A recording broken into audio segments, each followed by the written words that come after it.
broke ass. Leader, they want to hear from the mayor.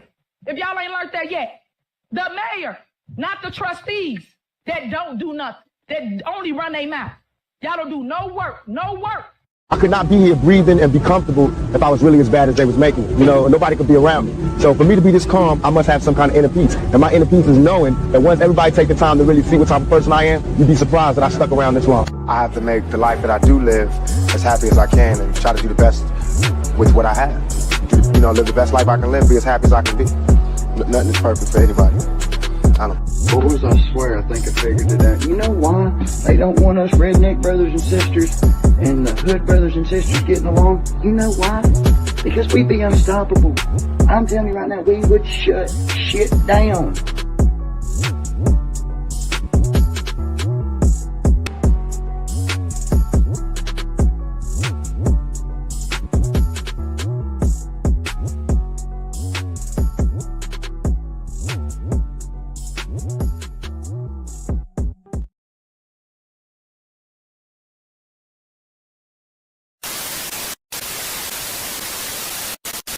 Like button. Love you guys. Your 9-month investigation. I think it was the level of systematic, intentional effort to shield from the village trustees and the public what the true financial state of the village was. I mean, we see in Mayor Henyard and her key people in her administration just this reckless disregard for governmental norms, spending on whatever she wanted without seeking any kind of budgetary approval, without looking to see whether or not the spending aligned with the budget. So fast? Why you gonna bring that up so fast? Yeah. Shout out to my favorite fave. We got the clip. Y'all want to see it? You want to show it now? I can show it now. Let me just get it ready. Because this is what you had said. You said, do you got the clips? Yes. And y'all do know I'm gonna have to highlight y'all. Hold on one second. Y'all know they kicked me out of Dalton Politics. You better tell them put Grace Levi back in there. I ain't even do anything. I'm all quiet and shit, minding my business, getting in trouble. Because I you know what I'm saying? The segment we helping Jedediah and shit, get us in trouble. Get us back in there. The hell wrong with you? Hold on one second. Let me get this on the screen. Matter of fact, let me remove this. And we're gonna put that in. We're gonna put that down there. Hopefully it fit right there. All right. Yes. Some of the things that LIFA is saying, and one of the PowerPoints that I looked at, we're gonna look at, it talks about checks again. And it's so weird because on the PowerPoint it said it was like $6 million in checks that was written, but there's still like it was like 5 million or so that was just sitting. The amount of checks that was sitting, there were about 5 million or so. So people trying to figure out what the hell happened to the other checks. So when I got this clips out, you know me, I gotta be Miss Legal Beagle. You know, that's kind of suggestive. But we're gonna be suggestive over here tonight because you gotta see it. She looking like a little like a crackhead. Is this our Superman? This can't be her.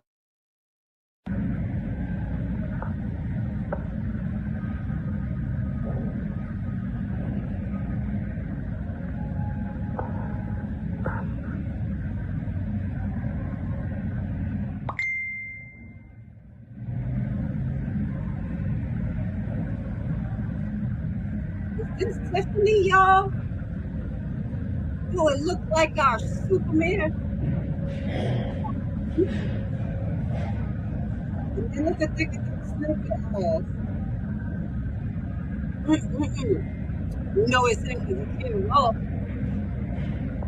And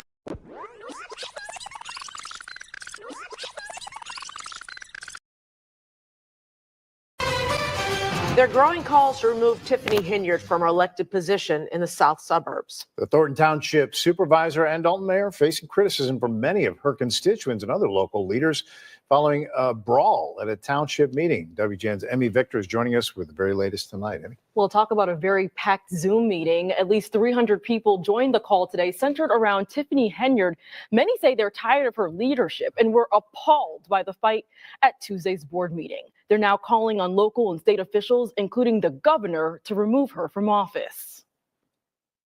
This evening, residents in the south suburbs let their frustrations be known about a fight at a Thornton Township board meeting earlier this week. Hundreds of people joined a Zoom meeting to call on state officials to remove Tiffany Henyard from her 2 elected positions, Thornton Township Supervisor and Mayor of the Village of Dalton. We're having a call of action right now. Our call of action is we are demanding the leaders that be, the people who we elected to step up and step in. In a call to action letter, the village's Board of Trustees called Tuesday night's fight disgraceful. The brawl started after someone called Henyard an expletive. Among those in the fight were Henyard and her boyfriend. Henyard's lawyers say she stepped in to break up the fight. Since taking office in 2021, Henyard has been at the center of controversies. WGN Investigates uncovered Henyard and her allies billed more than $100,000 on lavish travel and meals to taxpayers in Dalton.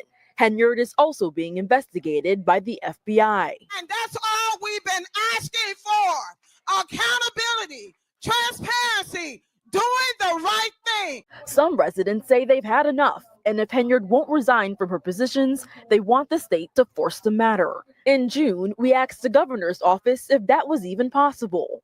We were told governors don't have the power to remove elected officials. The reality is that there are already 2 pretty significant investigations going on. And so we'll support them in every way that we can. But it's really just a matter of, do you want everybody running over each other in those investigations, or do you want, 2 concerted efforts toward getting the facts? Today's Zoom call participants also discussed voting her out if she can't be removed. Henyard is not part of Thornton Township's upcoming election for supervisor. She lost a spot on that ballot in December. She is, however, rerunning for mayor of Dalton, but is going to be facing some very fierce competition, Ray Micah. Every day, another story out of there. All right. Thanks, Emmy.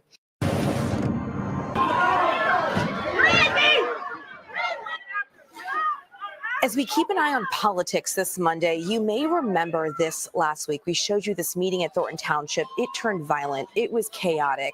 And that South Suburban Township is still months away at this point from municipal elections that could lead to a change in leadership there. So what in the world happens in the meantime? How does business get done there? If you're wondering that, so are we. We're asking what happens in the day-to-day governance in not only Thornton, but also the village of Dalton, where the scandal involving Tiffany Henyard's administration is happening in both of these places. And we still don't know what to expect from the Dalton meeting, which is set for 6:30 tonight. We wanted to know more about the longer-term impact this could have on the community and civic engagement. So for that, we turn to Northwestern law professor Nadav Shoked this morning. So Professor Shoked, good morning to you. Hey, good morning. So how is the current scandal in Dalton and Thornton Township unique? And are there similar examples from recent past of this kind of thing happening? Well, the basic problem, especially in Illinois, is that there are very limited powers for the state to interfere when things like this happen.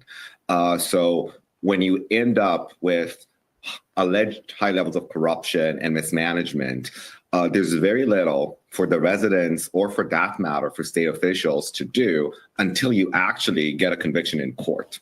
Okay. And that's exactly what we're seeing here. And then, so at this point, we've seen things get so out of hand. And I know a lot of people are wondering, what's the tipping point for someone to step in? And how would that work, or how does that play out? I know you said with the state, there's some laws in place that might prohibit them from stepping in.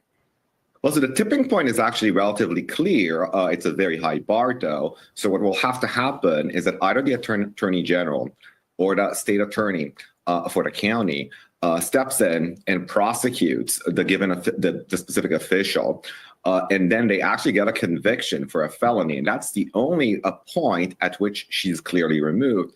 There's one other option, which is for the state legislature to actually take action and adopt a special law targeting what's going on in that township or village.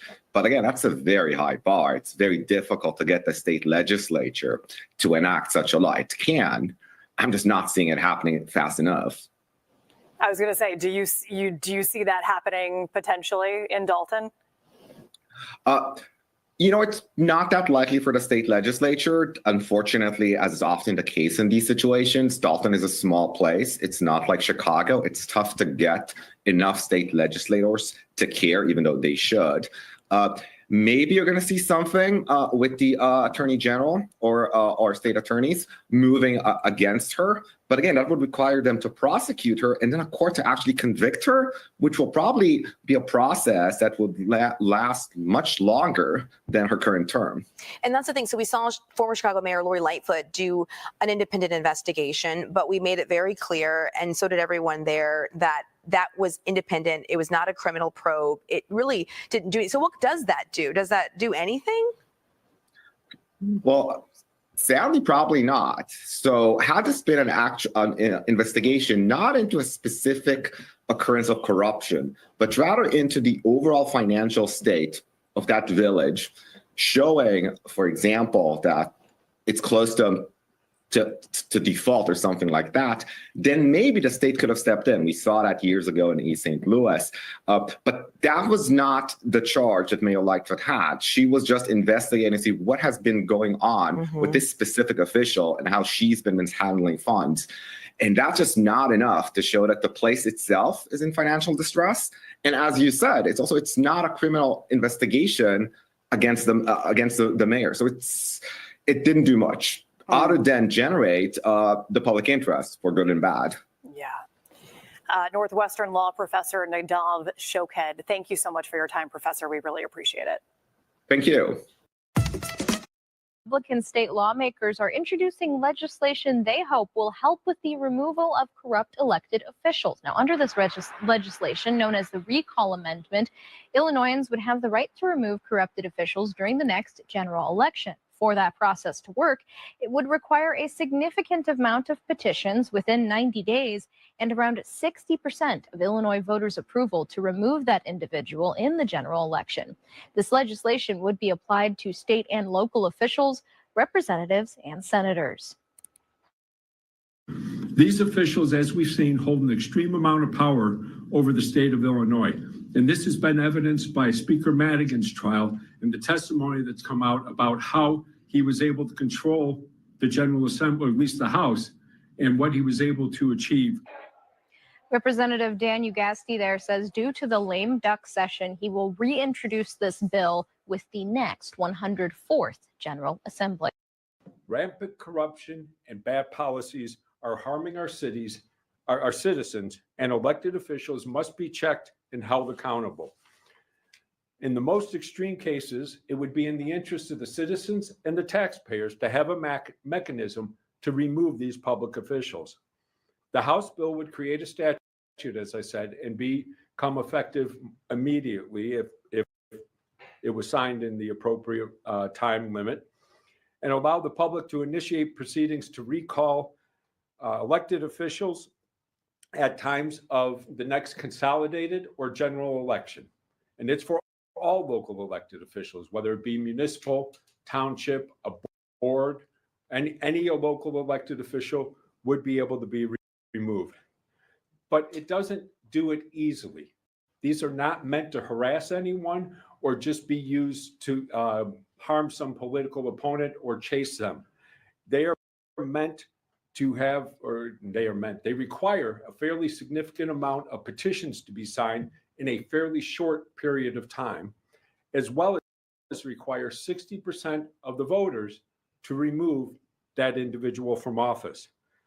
And the fact that there is no mechanism for removal prior to the next time they are up for office is absolutely unacceptable. We can't allow this to continue. These bills make the process available to everyone in Illinois, and the constitutional amendment would apply to every elected official.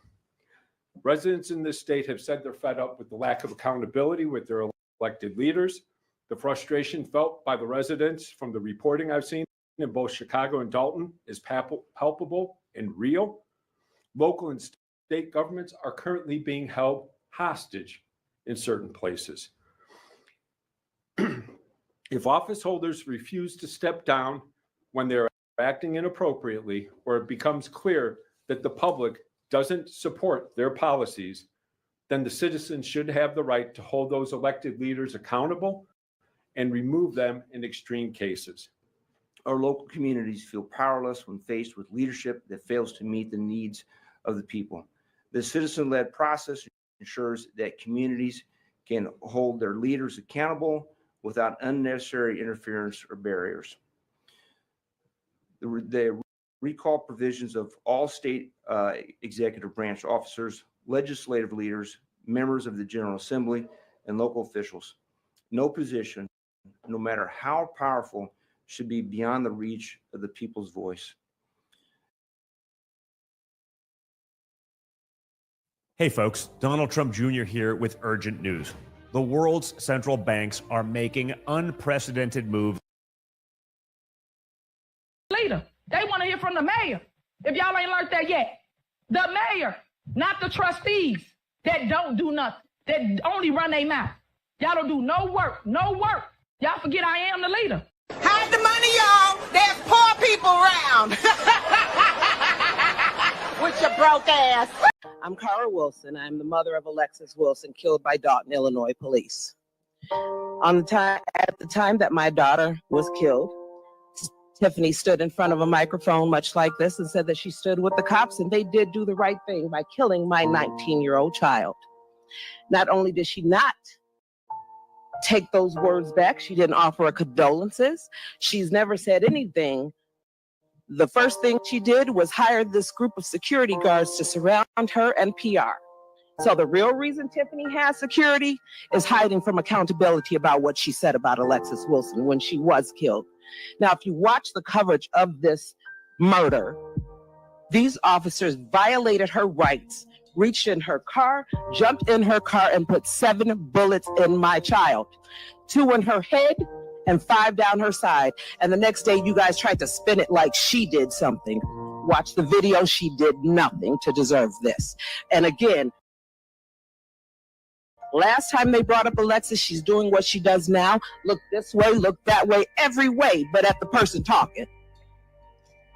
You don't give a damn, and you never did, and you never acted like it. She called out a whole press conference to call my daughter a criminal, and Homewood Flossmoor graduate with no criminal record. But Tiffany, you have one, because we used your mugshot to protest in front of your house, and that's why you hid. That's why you have security. So let's tell the truth, which I know you're incapable of. I wouldn't trust this woman if she stood on a stack of Bibles and had her tongue notarized. Not a damn thing she says comes out her mouth is true. Thank you. Say her name. Alexis. All right. Okay. All right.